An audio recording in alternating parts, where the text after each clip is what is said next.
Continuing our journey to the cloud, let's talk about the cloud regions, zones and networking basics. What I mean by that, we are going to discuss about how the physical deployment structure of the cloud looks like. Any cloud provider have many data centers around the world. Data centers are nothing but lots of racks with servers, network switches, storage devices, etc. Now let's take a closer look on how Google Cloud is distributed in regions and zones. If I search GCP regions on Google, so basically I'll get many search options, and let me open this global locations. Let me open in a new tab. So once it is loaded, we will basically see this map in a picture. All the round dots, which is a solid color, these are the regions or cities basically around the world which has the data centers for Google Cloud, and the triangular shape is basically the future plan. All these regions are basically connected with high-speed network connectivity. You can search for undersea cables and you can take a look how that looks like. But yeah, now if I scroll down a little bit, we see we have around 40 regions around the world. That means 40 cities are hosting different data centers, and we see some zones. Each region or each city will be having 3 or more data centers for redundancy purpose. We will talk about that little bit later in this course. And there are 187 edge locations as of now. Edge locations are nothing but the point of presence where users can connect to the Google network. It is distributed all around the world.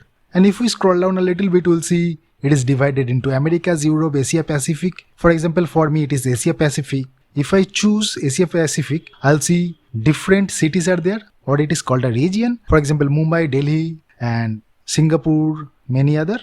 And we can check what are the services available in those regions. All the services may not be available in every region. For example, the App Engine service is not available in Delhi, which is basically capital of India, but it is available in Mumbai, same as Singapore and other cities. And if we basically dig down a particular region, maybe let's take Mumbai for example, every region will be having more than 3 data centers. I'll not say more than 3 or more. Normally the golden number is 3.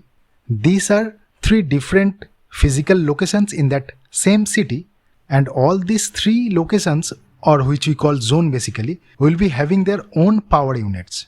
That means separate power unit than each other. And they will be having different networks for different data centers as we see. So power is different, network is different. But those data centers are again connected to each other with high-speed network cables.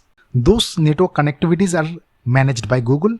And for example, if you take one region and they have 3 zones, if one zone or entire data center fails out for any reason, you do have 2 different zones or locations to serve out. Even if the second one goes out, still third one might be there. So you need to design your application in such a way you have redundancy. We'll talk about that little bit later as we move on forward with our courses. So we can call zone 1, zone 2 and zone 3 in one region, and this is how it is deployed. Let's talk about little bit on the networking part, how the networking looks like in these different zones, regions and other things. If we take any cloud provider, they will be having a networking service at a minimum. And if we talk about Google Cloud, the networking service is called VPC or Virtual Private Cloud. The same name goes with AWS as well, but we will talk about comparison little bit later. Think this as a dedicated network only for you, and it is not shared with anyone. This is a software level networking, which is called software defined network or SDN in short.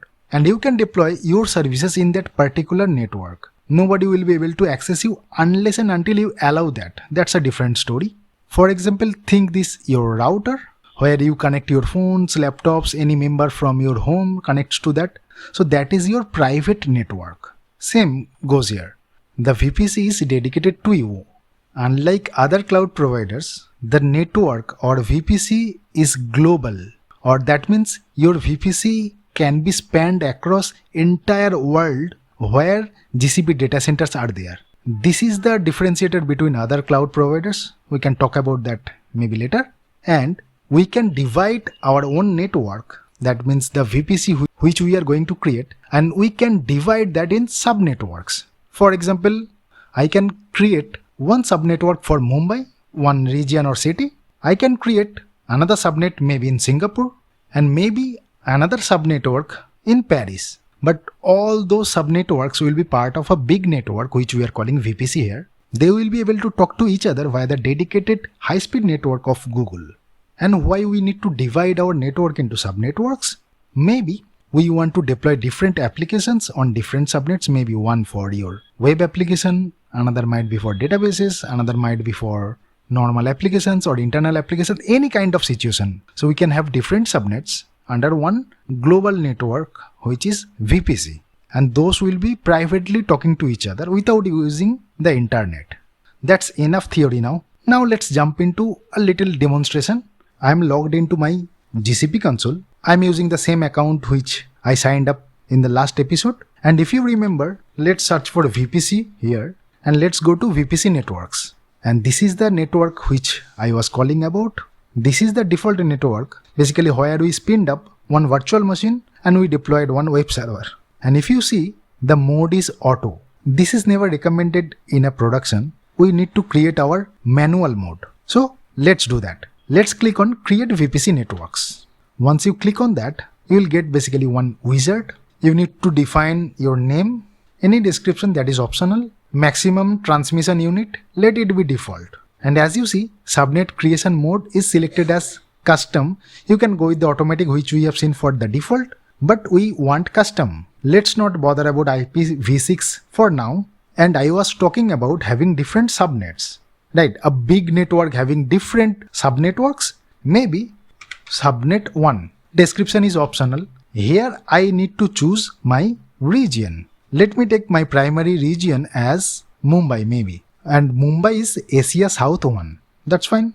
Asia South 1. IPv4 single stack, that's fine. And here it comes the IP range. I need to define my private IP range. That means the starting IP and the end IP, but we will be defining that in CIDR format. What is a CIDR? So let's go to Google and let's search for CIDR calculator. Let's open any of this website, and for example, let me give my starting IP address, maybe 10.10.0.0, and I need to select any slash, and how many IPs you will be getting with this range that is defined over here. For example, I need maybe 256 IP addresses and I will be choosing /24 for that. Your starting IP will be 0.0 and the end IP will be 0.255. Okay, let's grab that. Go to our GCP console and here you go. We'll be talking about secondary ranges little bit later maybe. Private access, flow logs and hybrid subnets, this all are fine. Let it be default. Click on done. Maybe we need another subnet in another region. So I can click on add subnet button over here, subnet 2, and maybe let it be on Singapore, and let me check what is Singapore. Asia Southeast 1, Asia Southeast. And we cannot take overlapping IP addresses with each other. That means I cannot take any of the IPs or the range from this one because this is already defined for one subnetwork. I need to take something different.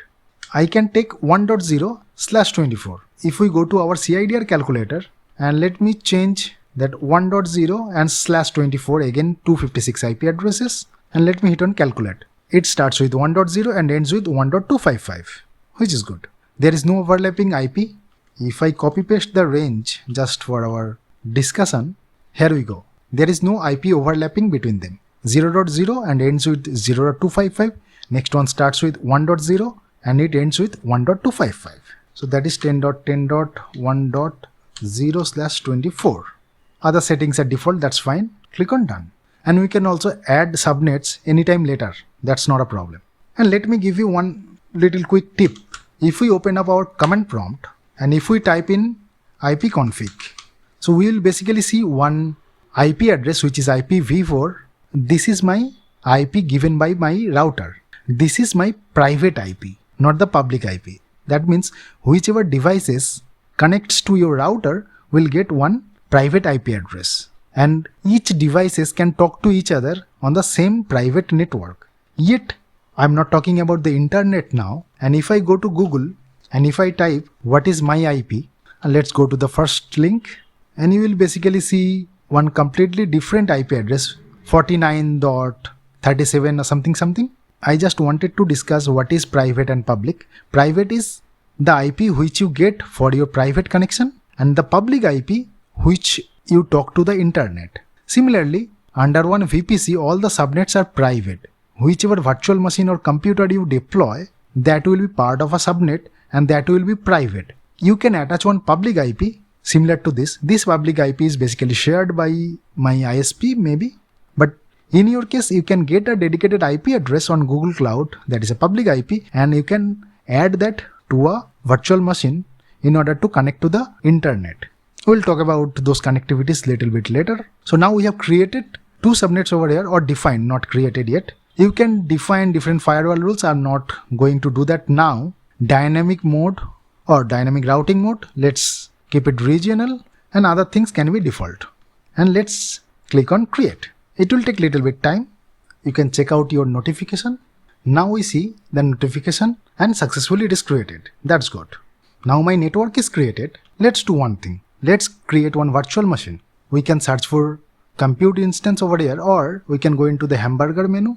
We can go to compute engine and VM instances. Same exercise we are going to do, which we did earlier, but this time we are going to deploy in our private network or the custom network which we have created.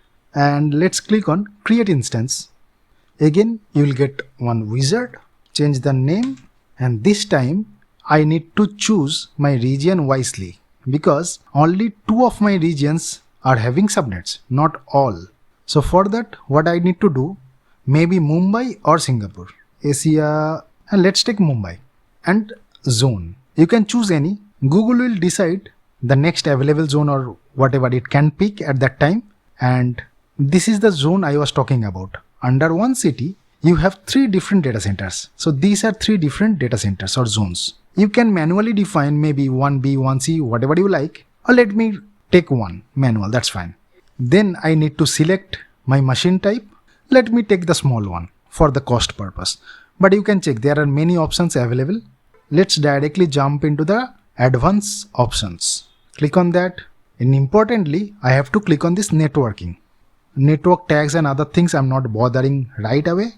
And you will see the default network is being selected. Click on this drop down and change your network to your VPC. As soon as I select the network, my subnet is selected by default because my region was selected as Mumbai and Mumbai had only one subnet. So this is Mumbai, and if I choose, for example, maybe to Singapore, let it be any zone, that's fine because the subnet is spanned across all these 3 zones. That's a big advantage of Google Cloud. And here you'll see what it is saying. I do not have any subnet in Singapore. Where did I create then? Maybe let's search for VPC. Maybe some mistakes happened during the selection. Right click, open in a new tab. Let's dig down our subnets. So this is our custom DL VPC one. Let's go into that. Here we have the tab called subnets. Let's click on that. Oh, somehow I mistakenly selected Australia Southeast one. Oh, that's my mistake. That is why I am not getting the subnet for particular region, which is Singapore. Okay, let's change it to Australia Southeast one. Oh, that's Sydney. Okay, now the subnet should be automatically selected. Yep, this is it. And you can create subnets in any region or available region. Here we see one option called external IPv4 address and ephemeral. That is your public IP. I do not want public IP right now, for example. And let's click on done. And let's change our disk. That means the operating system. Oh, that is boot disk. Let's click on this one, change. Debian is also fine, but I like Ubuntu. Ubuntu 20 LTS, that's fine. And disk size 10 GB, that is also fine. Let's click on select and create. Again, it is going to take little bit of time. Now my VM is created. And as we saw, the SSH button. So let's click on SSH. I need to click on authorize. Meanwhile it launches, let's examine this one or the VM. It got one internal IP from that subnet. What was our IP? This was the subnet range, and it got one IP address from this range only. That's good. It does not have any external IP or public IP. Basically this SSH will not work because the VPC which we have created is custom VPC and that do not have a firewall rule. We will talk about firewall rule much more in detail in upcoming episodes. But for example, I have not allowed anybody to connect to that particular network over SSH port, and that is the reason. Let me click on close. It was showing an error, but I have closed it. So that's the error. So quickly let me do one thing. Let me go into VPC networks and let me click on firewall. And once we launch it, we will basically see few firewall rules which are only for default network, not for our network. What I'll do, I'll click on this create firewall rule at the top. Again, I'll get one wizard, any name. So maybe allow SSH, logs I do not want. I need to change my network from default to the custom one which we have created. Priority, we'll talk about that maybe later. And it will be ingress, that means incoming traffic, not outgoing from our network. Okay, and we are going to allow it, not deny. Specify network tags. We'll talk about that later. Maybe for now I can select all instances in the network, which is not a good practice by the way. And source filter, from what are the IP ranges it is allowed. I want to allow it for the entire world for now, which is again not a good practice. Secondary sources and other things, that's fine. And I'm not going to allow all. I'm going to allow only one particular TCP port, which is 22. 22 is the SSH port and we are good. Let's click on create. And before creating, we can click on this equivalent command line. If you click on that, you will get an entire command out of that, which we can execute from the command line instead of the GUI. This is a cool feature. Let's close it and do it from the GUI. Create. This is created. So let's go to the compute again. Compute engine, VM instances. And let's do the SSH now. Again, it is going to verify my account. Let it be. And here we go. And if we want to connect to the internet, that means any update command or anything like that, maybe pinging google.com will not happen.